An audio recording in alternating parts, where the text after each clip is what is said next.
Melu ngosko kene. Ah, gah. Pokoke sing jenenge Al kudu ketemu karo L. Ya ora kudu.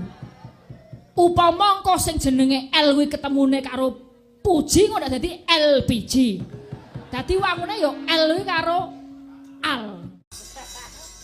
Angger sore iki karo panitia disiapi panganan sing cocok ya kuwi lontong opor. Kuwi dadi oh ngono. Ah, mau Bang Ramit utawa Wiyaga iki dirasani karo panitia karo Pak Suyono karo Pak Narmo. Ya, yogane jenengan nom-nom to Pak Kangkong. Nggih, yoga kula niku tuwek sithik kula pateni Pak. Dadi nek ketok nom-nom.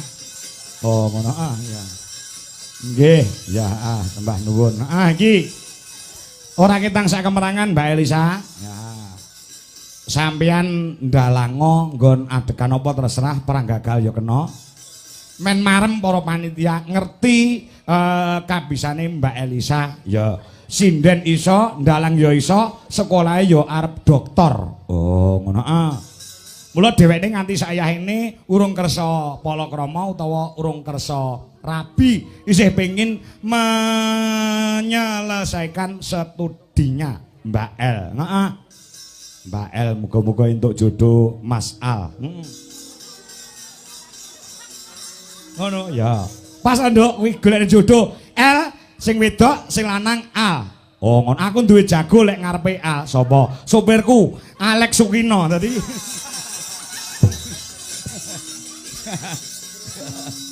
Yo kene sa, sila kene iso apa ora sila dhewe. Nek ora iso sila dhewe tak silakne jarikmu.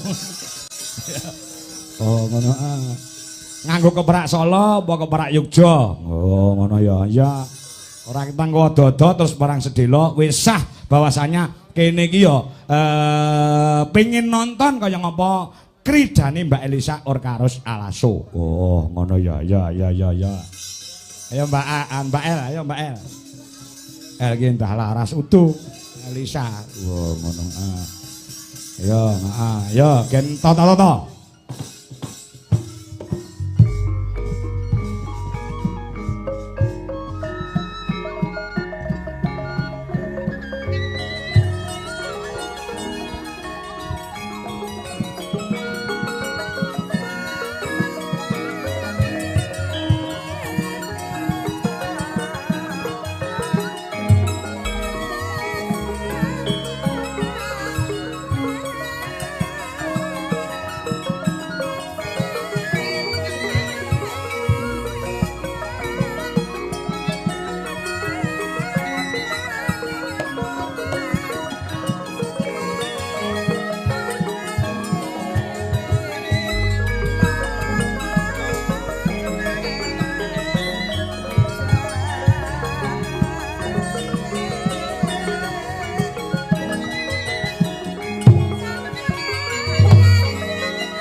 renang kono gawe gelar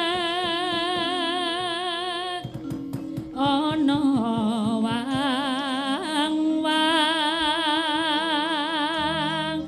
oh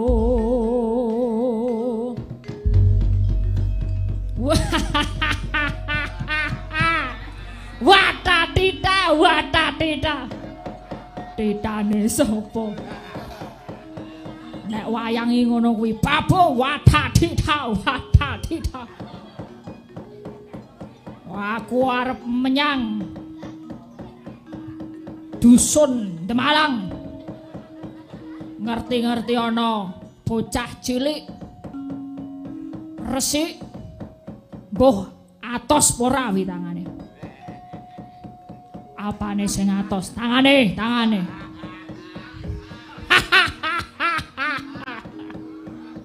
kowe mepalang lagu sapa kowe wah iki kok dodokane piye iki empuk kowe ning ngarepku sapa jenengmu aku ana wong takon ganti takon jenengku Alek oh ngopo kowe Alek rene arep goleki sing jenenge Elisa supaya sing jenenge Al iki mau iso kepethuk karo Elisa dadi Al karo L engko gek aku iso anak-anak dul karepmu arep goleki sing jenenge yo Elisa lagi bintang tamu jare ning desa Demalang karo dalange jenenge Dwija Kanggo dalang larang kuwi to ora jane kari nyang-nyangane gampang. Penak dalange. Dirembuk iso. Iso dicicil. Mangsane kaya sopi peleter. Kowe ra ning kene arep dienggo tirakat. Kowe lunga saka kene. Ah, gah. Pokoke sing jenenge Al kudu ketemu karo L. Ya ora kudu. Upama engko sing jenenge L kuwi ketemune karo Puji ngono dadi LPG. Dadi wangune ya L kuwi karo Al. Nek mung mepalang lakuku kowe marahi ning kene iki dadi bubrah desane mongko ning kene wis do gelem urunan nyato 50. Ngisruh-ngisruhi kowe mongko ibu-ibu do masak kawit wingi, kawit TK nganti saiki. Mung dinggo acara bengi iki kowe ngrusuh-ngrusuhi kowe tak bandem mencelat-ilatmu. Wah, wani marang aku. Apamu sing tak maju kowe.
dhewe.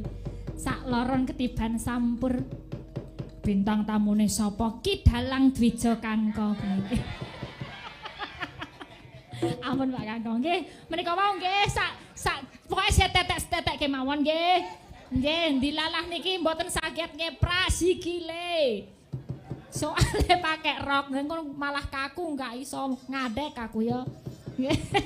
Matur sembah nuwun Pak Kangko sampun nggih. Nggih.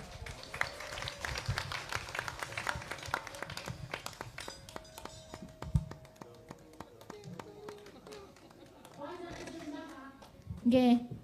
Mboten Mbang ngawur. Anu sapa jenenge Bu Dwi dan Mbak Cung Wei, ayo berdiri melantunkan sebuah lagu supaya Mbak Elisa istirahat dulu. Kasihan kakinya tadi ada yang kaku lagi karena masih ada yang jarem-jarem. Ayo lagune cara Banyuwangenan, Bro. Lagune cara Banyuwangenan apa jenenge kuwi Lara Sesigar. Gamelane Bali ditabuh para kanca. Nah, Mbak Elisa kan istirahat dulu. Ya. Oke, siap. Bariki nembang Nesa, arena Sesa. Nah, yuk. Para kanca, yuk buka saka gong gede. Monggo lagune Lara Sesigar untuk warga masyarakat Demalang kendangin dan ditoto. Nah, ya wes, ya. Tak den tak Ya. Yuk, hadis, yuk.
watu kembang mawar mekar barengi ati kang wis samyar cinta suci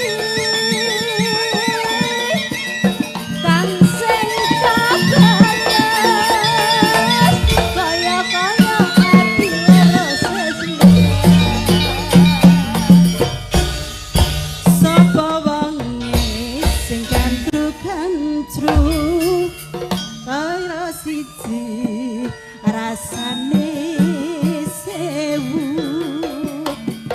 kilangane ring trisikiwa kembyang mawar dikawa wong liya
rasane sewu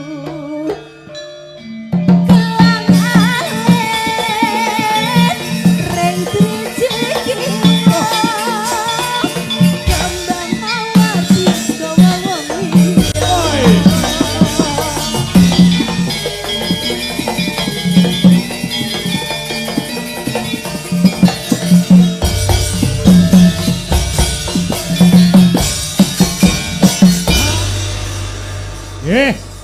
sampun dipunaturaken lagu cara Banyuwangi ning gamelane Pulau Dewata utawa gamelan Bali no. Heeh, iki ana akeh sing nyuwun lagon tak serambah saka Jakarta Monitor Mas Ngadinu Pondok Ungu.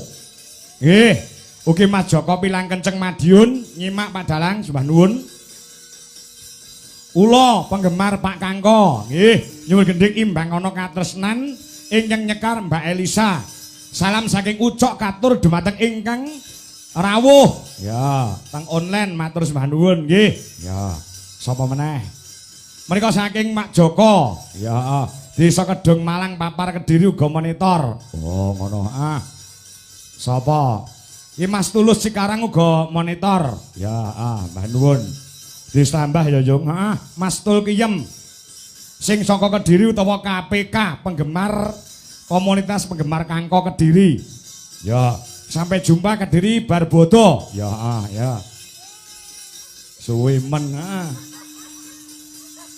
Iki ana meneh ana Pak Mari Sugiono ingkang wonten Surabaya monitor Pak Kangko nggih. Ya, engko karek minangkani lagune ya. Heeh, akeh banget e. Ya, Mbak Tia Murti ingkang wonten Singapura ugi monitor. Waduh. Mbak Minisa ingkang wonten Taiwan. Ya, ya. Nggih. Nyuwun tulung Mbak Minisa dipun aktifaken malih sampun dibisukan. Ya, ya sing wonten TikTok. Saking panitia nyuwun lagu Caping Gunung matur sembah nuwun Pak Bambang. Ya, saking panitia nggih. Mas Kangko kula nyuwun lagon bajing loncat kula asring ningali panjenengan wiwit taun 2016 rikala wonten halaman RRI Surakarta. Nggih.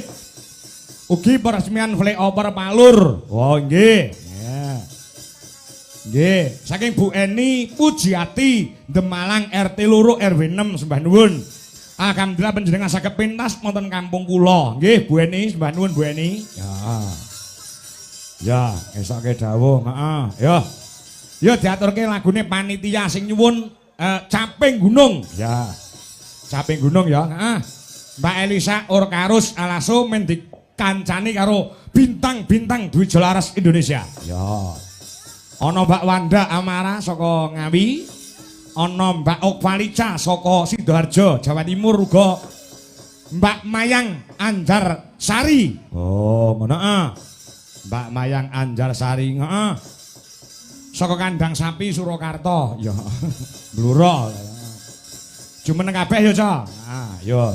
Diaturi jumeneng ya. Ah. Yo disupati sik, mari berdiri. Mbak Elisa, Mbak Mayang, Mbak Opa juga Mbak Wanda. Yo.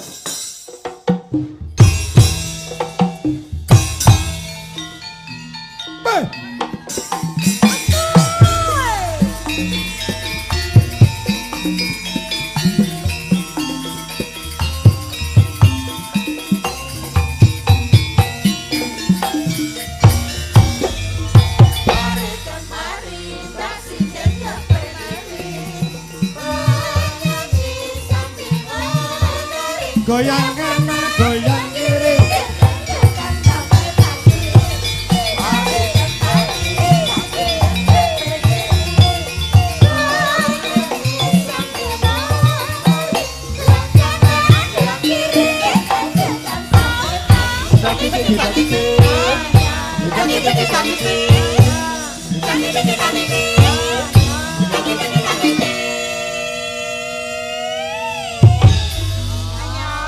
Wah, kita lek gumyak, kompak, tur ya mengena, ya ketok, jetok lamun to, ketok suwi ora tanggapan.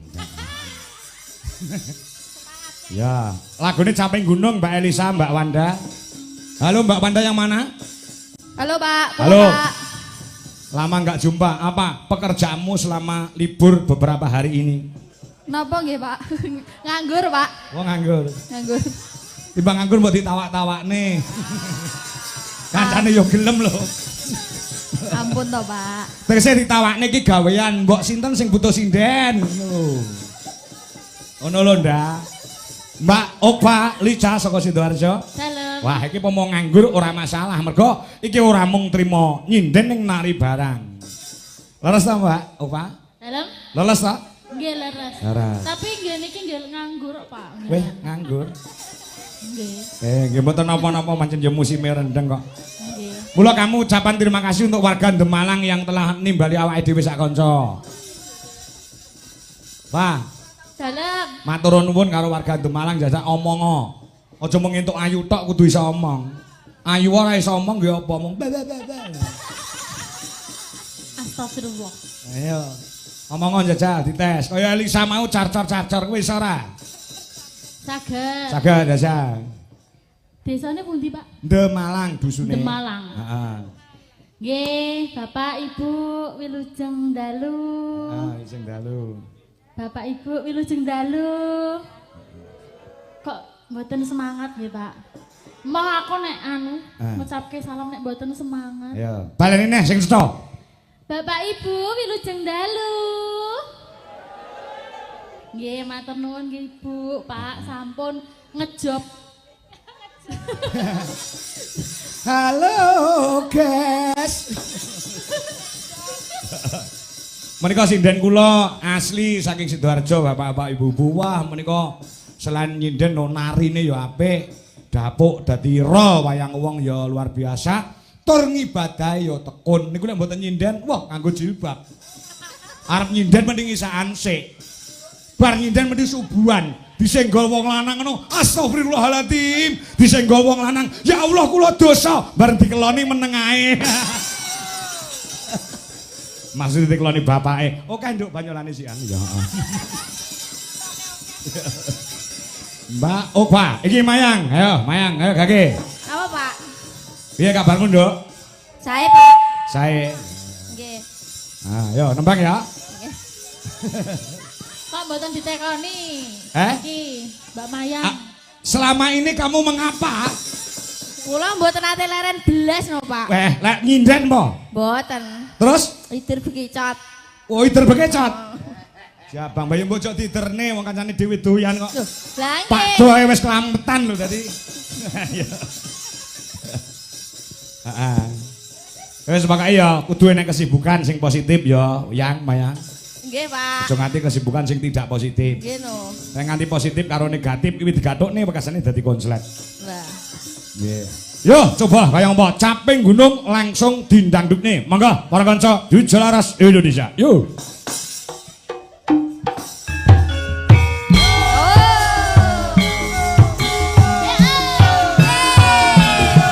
Pak Bambang Manitia, sampun nglantaraken caping gunung.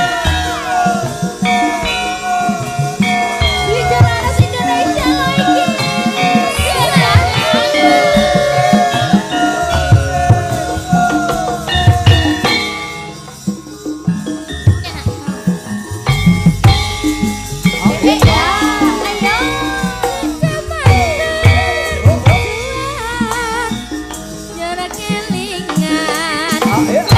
Dirgita, Solo 3, selamat bergabung.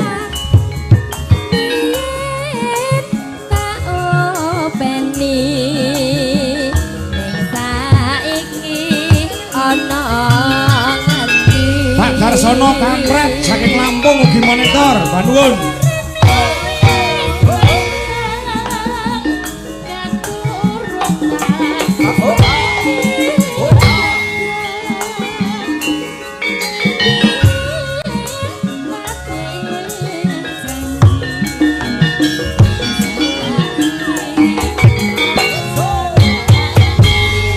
Januar Arfian Jatmiko dari Klaten.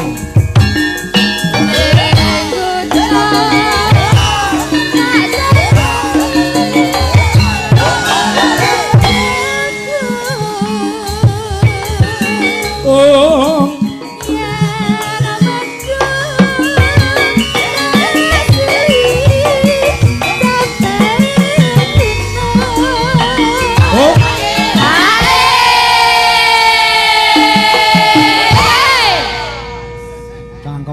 Cangkeme. Semangat ya, semangat ya. Semangat. Alah kaya arisan PKK. Besok brai ya, Pak. Besok brai ya ora apa. Ya, engko bar iki gong ditibakne lagu sapa jenenge sambil menyelam minum air pamunde saka sapa ki mau aku lali. Lagune Pak Tengklemo apa jenenge? Imbang ana katresnanku saka Slendro terus nyeng pelok kanca-kanca panggah iso. Wah, ngono. Panggah iso pokoke. Nah, ya, coba dilajenge. Engko dibogong malik neng pelok. Ya, yo.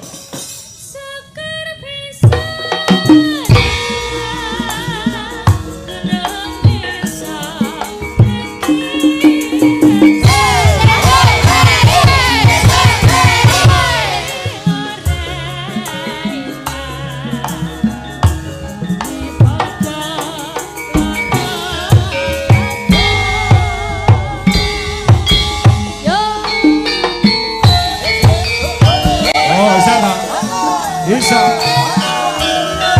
Dijalaras padake Duja Putra.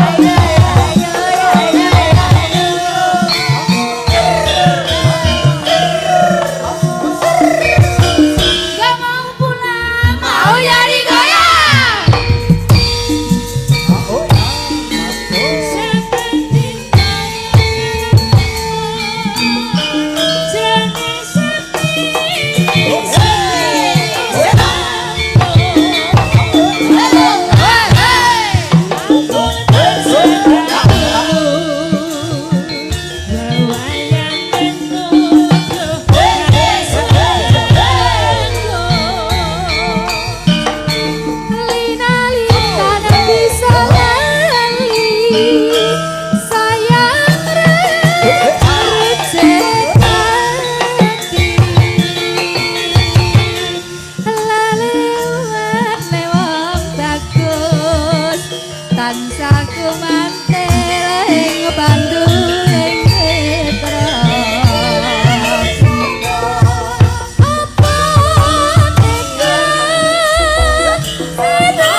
Ya.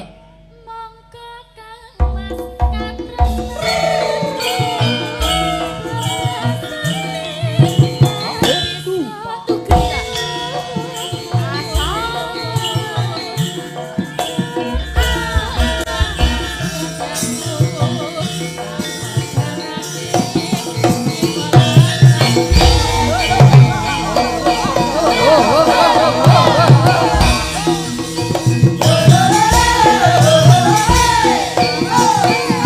Mbak Elisa, Wanda, Duduk, karek loro tok sing jaran. Ayo karo mayang, ayo. Jaran sih. Oh.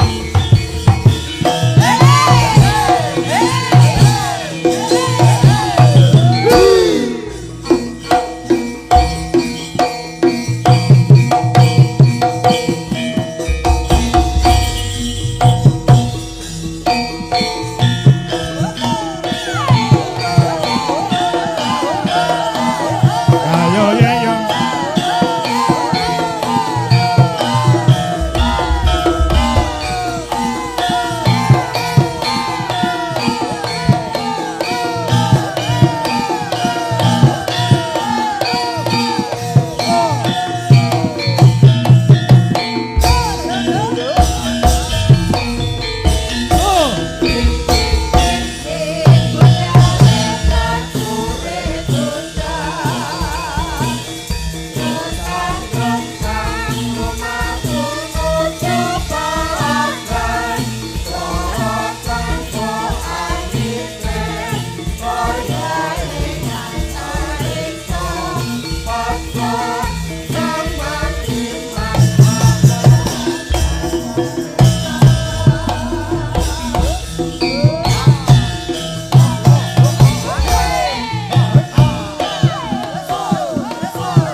Pamundhut saking RKC FM utawa Farem. Ya, mengko iso diatuke nggon gara-gara